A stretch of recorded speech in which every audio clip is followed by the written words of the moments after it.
रद्द करा, रद्द करा. बोगस कुणबी प्रमाणपत्र रद्द करा, रद्द करा. ओबीसी सर्व तुम आगे बढ़ो, हम तुम्हारे साथ हैं. ओबीसी एकजुटीचा, जय हो, ओबीसी एकजुटीचा. जय हो. अरे एकच पर्व, ओबीसी सर्व, अरे एकच पर्व, ओबीसी सर्व. एकच पर्व.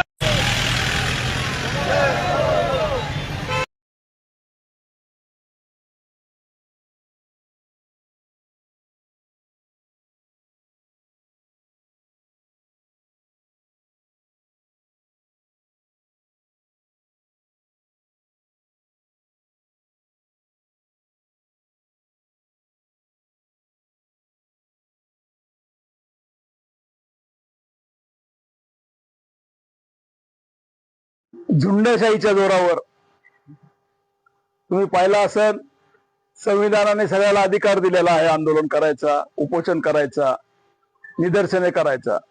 परंतु जे मराठा समाजाच्या वतीनं जे मुंबईमध्ये जे आंदोलन करण्यात आलं, ज्या झुंडशाहीच्या जोरावर सरकारला या ठिकाणी नमवण्याचं काम केलं आणि मी म्हणेल तो कायदा अशा पद्धतीनं तो जी.आर. काढून घेतला.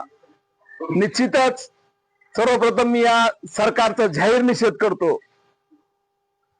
झुंडशाहीच्या जीवावर कुठलीही गोष्ट टिकत नसते जास्त काळ. त्याला कायदा, सुव्यवस्था, न्यायालय या गोष्टी असतात. आदरणीय आमचे नेते भुजबळ साहेब यांनी सर्व ओबीसी समाजाच्या प्रमुख नेत्यांची बैठक घेतली आणि त्या बैठकीच्या माध्यमातून सगळ्याला निर्देश दिले किंवा सगळ्यांनी शांततेच्या मार्गाने आंदोलन करा, निवेदन द्या, जिल्हाधिकाऱ्याला निवेदन द्या, तहसीलला निवेदन द्या. आणि जो जी.आर. काढलाय तो जी.आर. जर आपण पाहिला तर निश्चितच मराठा समाजाचे मोठे मोठे मेळावे, लाखोच्या संख्येने मोर्चे निघले, परंतु अशी झुंडशाही कुठं पाहण्यात आली नव्हती. एकेरी नाव, आरेरावीची भाषा, जजच्या गाड्या अडवण्यापासून सगळ्या मुंबईतल्या लोकांना त्रास देण्याचं काम त्या ठिकाणी केलं. निश्चितच आम्ही या विरोधात कोर्टात जाणार आहोत.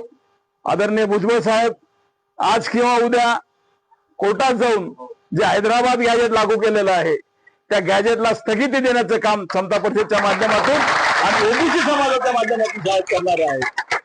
जी.आर. जर आपण पाहिला असेल, म्हणजे एकडे भाजप म्हणतो ओबीसी आमचा डीएनए, ओबीसीच्या आरक्षणाला कुठे धक्का लागणार नाही. परंतु तुम्ही जर जी.आर. पाहिला तर जी.आर. पण तो अर्ध्या तासात चेंज करण्यात आला.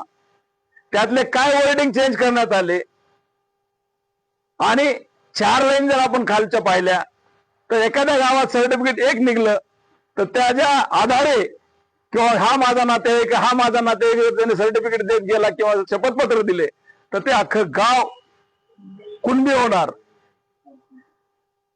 ज्या घरामध्ये 10 लोक राहतात ओबीसीचे, एखाद्या खुणेमध्ये 10 जण राहत असतील तर त्याच खुणेमध्ये आणखी 10 लोक आणून सोडले तर श्वास गुदमरल्याशिवाय राहणार नाही. एक तर ओबीसी मध्ये 375 जातीत, 375 जातीला कुठंतरी मंडल आयोगाच्या माध्यमातून आरक्षण मिळू लागलं होतं आणि गावाकुसातील जो राहणारा कुंभार समाज असेल, तेली समाज असेल, नावी समाज असेल, माळी समाज असेल, वंजारी समाज असेल, या प्रत्येक ओबीसीच्या समाजाला त्या ठिकाणी प्रतिनिधित्व करण्याची संधी भेटू लागली. ग्रामपंचायत सदस्य असेल, सरपंच असेल, नगरसेवक, जिल्हा परिषद हे पद कुठंतरी ओबीसीच्या वाट्याला येऊ लागले. एखाद्या गावामध्ये एकच घर ओबीसीचं असेल तर त्याला त्या ठिकाणी सरपंच किंवा ग्रामपंचायत सदस्य होण्याचा मान त्या ठिकाणी भेटू शकला, परंतु त्यांना ते मान्य होईल नाही. शैक्षणिक आरक्षण, सामाजिक आरक्षण, नोकरात आरक्षण सगळ्याला मिळावं. 10% आरक्षण मराठा समाजाला वेगळं दिलेलं आहे, परंतु कुठंतरी ओबीसीचे हे लोक गावाच्या बाहेर राहणारे आणि ह्यांना आता आपल्या मांडीला मांडी लावून आपण या ठिकाणी सरपंच, उपसरपंच, सदस्य, नगरसेवक हे पद भोगावं लागलेत. हे कुठंतरी त्यांचं पोट दुखत होतं, म्हणून त्यांनी हा सरसकट जी.आर. काढण्याचा या ठिकाणी अंमलबजावणी केलेली आहे.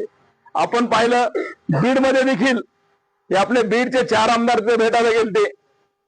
4 आमदार म्हणजे त्यांनी सांगितलं ज्याच्याकडं सर्टिफिकेट म्हणजे 7-12 जरी असेल तर त्याला कुणबी देण्यात यावी का खैरात आहे का वाटायला कुणबी सर्टिफिकेट म्हणजे 7/12 तर कोणाकडे असू शकतात मग तिथं मारवाडी समाजाकडे असू शकतात ब्राह्मण समाजाकडे असू शकतात इतर कुठल्याही समाजा मग प्रत्येक जणालाच कुणबीच घेणार का तुम्ही मग या माध्यमातून आपण पाहिलं असं मधली बीडची जाळपोळ झाली त्या बीडच्या जाळपोळीमध्ये त्या ठिकाणी मला पण फटका बसला परंतु आदरणीय भुजबळ साहेबांचा एक सच्चा कार्यकर्ता आहे बाकी आमदारांचे घर जाळले ते पाय चाटायला तिथे गेले पण एकटा हा भुजबळ साहेबांचा कार्यकर्ता ह्या ओबीसी लढ्यासाठी काही झालं तरी मागं हटणार नाही आणि निश्चितच हे निजामाचं गॅजेट आम्ही रद्द केल्याशिवाय या ठिकाणी गप्प बसणार नाही त्या माध्यमातून आम्ही सरकारला या ठिकाणी हे करतो आणि येणाऱ्या काळात मला वाटतं केजमध्ये एक ओबीसीचा जो महामेळावा महाएल्गार या ठिकाणी घेण्यात येणार आहे त्याची तारीख मला वाटतं आज उद्या काहीतरी 19 तारीख चाललं नियोजन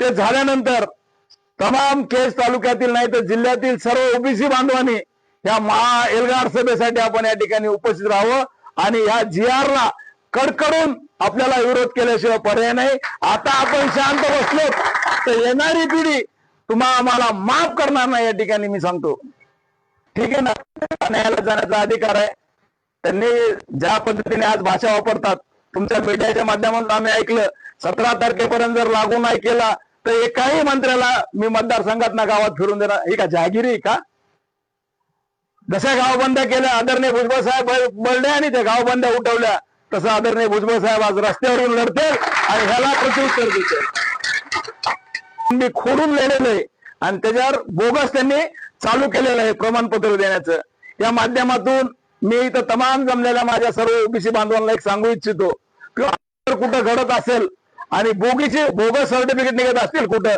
तर तात्काळ आपण त्या ठिकाणी ऍक्शन घेऊन त्या अधिकाऱ्याला सस्पेंड करायचं या ठिकाणी आपल्याला सुचतात